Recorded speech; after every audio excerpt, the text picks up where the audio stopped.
Assalamualaikum warahmatullahi wabarakatuh. Kembali lagi bersama saya Eli Purwaningsi dan Bapak Arif Saputra. Hari ini kita mau melanjutkan ke part yang kedua ya, karena video yang sebelumnya itu nggak cukup durasinya. Jadi Ibu lanjutkan. Nah, kali ini Ibu akan membahas persoalan tentang program linier, yaitu menentukan nilai optimum, maksimum atau minimum, tapi lebih kepada kasus. Oke, perhatikan. Nah, di sini ada kasus sebuah pesawat terbang mempunyai kapasitas tempat duduk tak lebih dari 48 orang.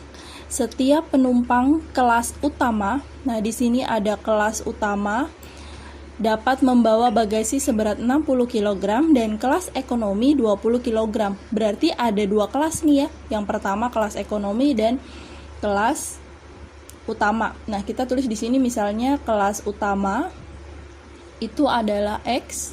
Nah, kelas ekonomi kita ibaratkan adalah Y ya. Jadi kelas ekonomi jika ditambahkan dengan kelas utama ditambahkan dengan kelas ekonomi tidak boleh lebih dari 48 orang. Berarti X ditambah Y kurang dari sama dengan 48. Artinya kurang dari 48 atau sama dengan 48. Nah, kemudian di sini ada lagi bagasinya, yaitu yang pertama untuk kelas utama 60 kg, untuk kelas ekonomi 20 kg. Nah, batas bagasinya adalah 1440.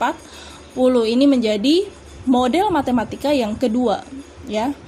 Nah, kemudian apabila harga tiket tersebut untuk kelas utama adalah 1 juta dan untuk kelas ekonomi adalah 500.000. Nah, untuk ini bisa kita bukan umpama ya, ini adalah nilai objektifnya. Oke, kita perhatikan di sini. Nah, kita akan susun. Tadi Ibu udah bilang bahwa banyaknya penumpang kelas utama kita umpamakan adalah X orang, kemudian banyaknya penumpang kelas ekonomi adalah Y orang. Nah, maksimumkan atau kita sebut dengan nilai objektif. Ya, nilai objektifnya Z 1 juta X ditambah 500 Y. Nah, maka syarat daya tampungnya adalah X plus Y kurang dari sama dengan 48 dan 60X ya. 60 ini untuk utama, Y-nya itu untuk ekonomi, ada kurang dari 1440. Ini bisa kita sederhanakan sama-sama dibagi 20. Ya, 3X 60 bagi 20 3X ditambah Y kurang dari sama dengan 72.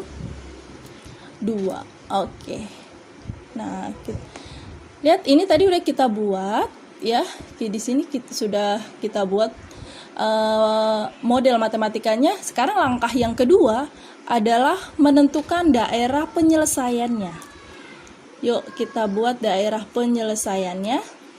Nah, kita akan buat dua kotak di sini ya. Kotak yang pertama ya,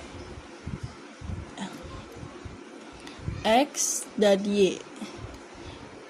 Tadi pertidaksamaan yang pertama X plus Y kurang dari sama dengan, nah kita tulis di sini sama dengan 48. Jika X-nya 0 maka Y-nya 48 dan jika Y-nya 0 maka X-nya 48. Nah, sekarang pertidaksamaan yang kedua adalah 3X plus Y kurang dari sama dengan, atau kita tulis di sini 72.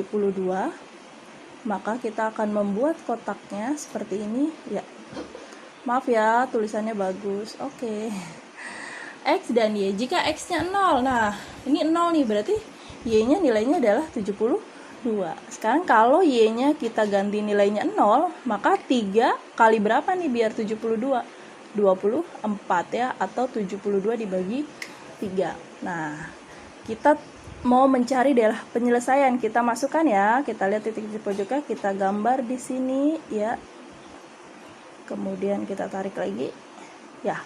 Persamaan yang pertama adalah 48 sama 48. Kita anggap aja di sini 48, di sini 48. Kita tarik garisnya. Nah, ini adalah persamaan garis yang pertama. Yang kedua, X-nya 24, Y-nya 72. Di sini 24, kemudian di sini 72. Kita tarik lagi. Ya. Nah, Kita lihat di sini ada pertidaksamaannya kurang dari sama dengan, di sini juga kurang dari sama dengan. Karena nilai X-nya positif, berarti semua ada di kiri garis ya. Berarti semua ada di sini nih. Nah, semua ada di sini ya. Karena ada di masing-masing di sebelah kirinya. Ingat ya, bahwa daerah penyelesaian adalah daerah yang dilalui oleh dua garis. Nah, di mana nih dua-dua garisnya? Nah, di sini. Maka ini disebut daerah penyelesaian ya. Daerah penyelesaian. Nah, ini adalah daerah penyelesaian atau himpunan penyelesaian. Kita tentukan titik-titik pojoknya ya, ada di sini. Ya, ini boleh kita tulis O ya. Nah, titik pojok yang kedua adalah A. Nah, sekarang titik pojok yang ketiga adalah B dan titik pojok yang keempat adalah C. Berarti di sini nilai C. Nah, masalahnya kita harus mencari dulu nilai B-nya. Nilai B-nya itu bisa dengan cara eliminasi dan substitusi dari dua pertidaksamaan. X plus Y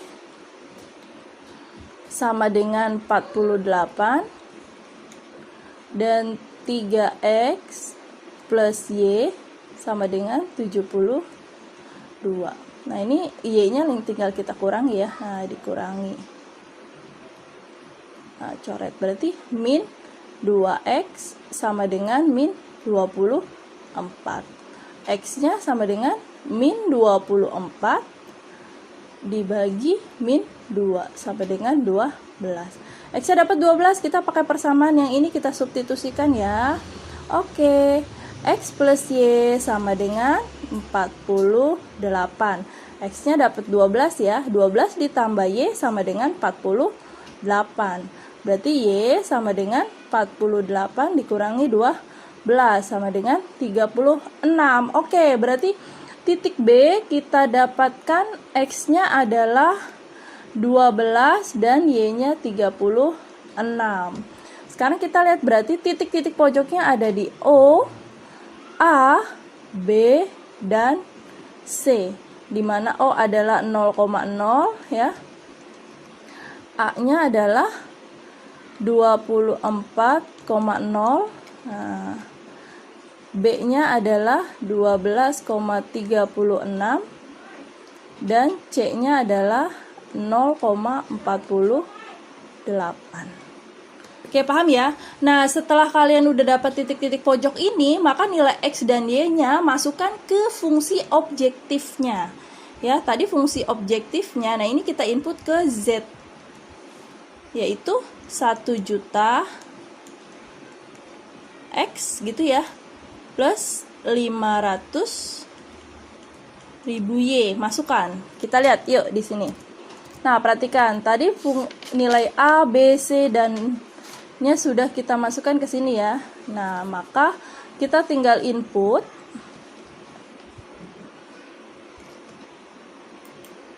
Yuk, kita rubah dulu warnanya deh biar enak. Nah, sekarang ini sudah kita input ya, tadi ya 0. Nah, ini X-nya 0. X-nya 0, Y-nya 0, maka nilainya 0. Jika X-nya 24, Y-nya 0. Tinggal kita masukkan 24 nilai dan 0. Ini 0 harusnya ya. Nah, ini 0. Ya. Kemudian 12,36. Kita masukkan 30 juta. Nah, maka nilai maksimum Z adalah 30 juta ya. Ini nilai maksimumnya. Dipenuhi oleh X-nya 12 dan Y-nya 36. Artinya apa kesimpulannya? Nah, maka untuk mendapatkan nilai penjualan tiket yang maksimum, maka penumpang kelas ekonominya itu harus berjumlah maka banyaknya penumpang kelas utamanya harus berjumlah 12 dan kelas ekonominya harus berjumlah 36 supaya nilai keuntungannya menjadi maksimum. Oke, terima kasih. Assalamualaikum warahmatullahi wabarakatuh.